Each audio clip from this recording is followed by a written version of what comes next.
Another police murder by another person who the system failed. A police officer faces misconduct charges after a woman who complained to him was murdered days later. Minister Harjit Sajjan was briefed to juice a deal for armored vehicles in Qatar, and fears grow about totalitarianism as Bangladesh arrests a journalist. Good morning. It's Thursday, March 30th. I'm Nora, and here are your headlines.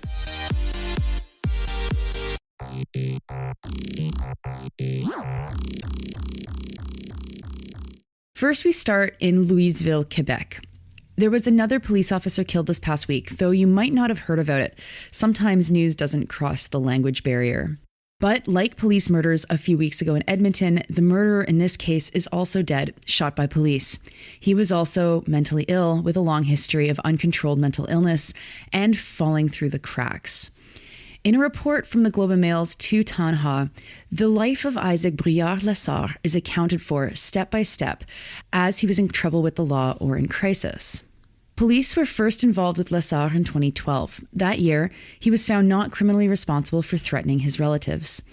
A decade later, a psychiatric assessment found that he was, quote, an important threat for public safety, unquote. That was in February 2022. What passed between 2012 and 2022 was a long list of failures and difficulties and him running into trouble. He would be found not criminally responsible several more times for uttering threats and other violent actions. While he was prescribed to take injections over the years to control his mental illness, his life still deteriorated. He hated the injections and he was bouncing between rooming houses. By 2017, he was in a hospital in Shawinigan. Quote, he got in a fight with two employees, grabbing a female orderly by the throat and hitting her on the head, unquote, the article says. One wonders how she's doing today. He assaulted another healthcare worker twice in two separate incidences in 2018, and he was again found not criminally responsible and sent to an institution, this time in Montreal, for forensic psychiatry. Things started to turn around for him after that. He was released to live on his own by 2020 and worked for his mother. But by 2021, things again got worse. He cut ties with his family, got in a fight with the janitor of the building he lived in, and pled guilty to assault. Then, and this time it was 2022, he stopped taking his medication, and his parents paid for him to live in a motel. He fought with the residents of his Louisville rooming home, and eventually a complaint was made that he was threatening people, leading to the fateful encounter between him and police. Now, what's interesting about this case is that it was the mayor of Louisville, Yvonne Dehaye, who told journalists the identity of this shooter. Doesn't seem like police did. This allowed journalists to go through court records and see his history. And what emerges is not just a portrait of someone who needed a ton of support and nothing available seemed to be working for him, but also that the stakes for why we need to get this stuff right are so high. Unlike the story in Edmonton, where a lack of information allowed the narrative to be juiced from the early hours, focusing on gangs and guns and crime, this story is one of abject failure, of someone who caused a lot of harm and who ended up being murdered by the system that couldn't adequately help him. And of course, there's another victim in the wake of his life. I don't believe in wake-up calls. I think that things are the way they are because wake-up calls don't actually matter. But this story is a good reminder that violence never comes from nowhere, that more information rather than less is important, especially for us to understand the full picture of what has happened in a situation. And of course, in looking at system failures, how we can advocate for things to be improved so that these sorts of things don't happen again. Now to another story of a system failing, this time in Toronto. The Toronto Star's Wendy Gillis has a stunning story of a failure that kept a woman in a dangerous situation that ultimately killed her, and it centers around a Toronto police officer. Constable Anson Alfonso allegedly failed to investigate Daniela Melia's repeated pleas for help, dismissing her fear that her ex, Dylan Dallman, was going to harm her. Alfonso said it was a simple, quote, he said, she said. Just days later, Melia was found by police having been shot in an underground garage near Jane and Wilson Streets, Gillis reports. Alfonso is currently suspended with pay. He's been a cop for 4 years, and he didn't enter a plea for the 4 charges of misconduct that he is before a tribunal for. The other officer who responded to Malia's complaint, Sang Yub Lee, has also been charged with misconduct. Gillis notes that it is quote-unquote highly unusual that the Toronto police issued a statement about the case. Information about Lee is not yet public. Alfonso only talked to Dowman for 3 minutes. It's alleged that he had enough information to lay charges against him, but he didn't. The charges allege that he failed in 12 different ways to deal with the situation appropriately. Dowman is now charged with first-degree murder. Now, it's important to note also that the charges are not criminal. The police claim that there isn't enough evidence to net a criminal conviction. And that might be true. There's a very high bar necessary for a police officer to be successfully charged with criminal misconduct. It certainly demonstrates, though, the value we place on police over everyone else in the society, as a similar situation, a similar failure in any other workplace would probably warrant criminal charges. Daniela Malia was a young Black woman. She was described as, quote, amazing, genuine, and kind, unquote, a beloved employee of Pet Value. And on one Instagram post, it said, "We know she made a great impact on so many people." Next to national news, and I have another World Cup adjacent story for you this week.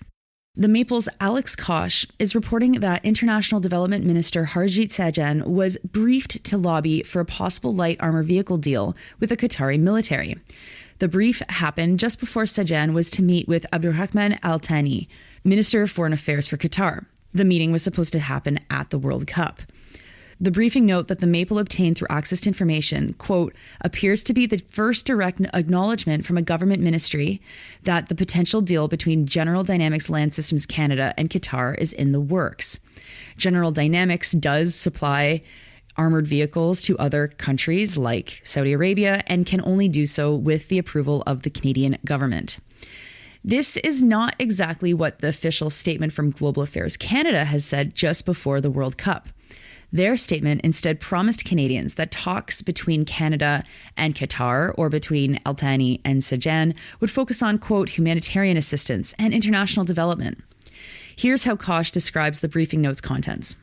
Sajjan intended to demonstrate Canada's eagerness to, quote, expand bilateral defense cooperation under the framework of Canada-Qatar Defense Cooperation Arrangement, especially in ways that complement bilateral commercial interests. I love how these government people talk. The briefing note said that Sajjan was supposed to tell Al Thani that Canada was, quote unquote, pleased that General Dynamics Land Systems seemed prepared to supply light armored vehicles to the Qatari military.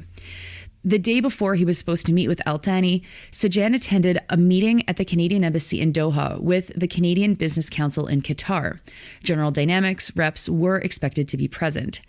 Also, in the briefing notes, it's explained that Defense Minister Anita Anand had, quote, recently spoke of the possibility of Qatari personnel joining the Canadian Armed Forces developmental courses, as well as Canada providing, quote, collective or individual LAV-specific training, unquote, in an October 2022 meeting with her Qatari counterpart. LAVs are light armored vehicles. Koch tried to get this information verified by Global Affairs Canada, though they refused. He also talked to the Canadian Commercial Corporation, which is a crown corporation that helps Canadian arms dealers get contracts with other governments. They said that they were not, quote, party to any potential deal between Qatar and General Dynamics, unquote, which would be unusual if it were happening, said one unnamed arms monitoring expert in the article. It goes on from there. It's quite a long feature. I totally suggest that you check it out. And finally, to Bangladesh, where Shams Suzaman Shams was arrested for producing, quote, false news, unquote, in an article he wrote for the newspaper Prothom Olo. The article, it was about the cost of living in Bangladesh. Shams talked to people about life to mark Bangladesh's Independence Day. And in response, one laborer told him, quote, what is the use of this freedom if we can't afford rice, unquote. Government officials have confirmed that they were investigating him for this story and that he's been charged with, quote, smearing the image of the government with false news, unquote, and for raising questions about the achievements of Bangladesh under the Digital Security Act. This is being reported by Agence France Presse. About 3,000 people have been charged under this act since it came in force in 2018. Due to the war in Ukraine and a falling currency, food prices have soared in the country. There are growing fears of repression in Bangladesh, especially towards journalists. The Guardian UK reports that at least 10 journalists were beaten up by police while covering an election of Supreme Court lawyers in Dhaka. Those are your headlines for today. It is Thursday, March 30th. I'm Nora, and I hope you have a great day.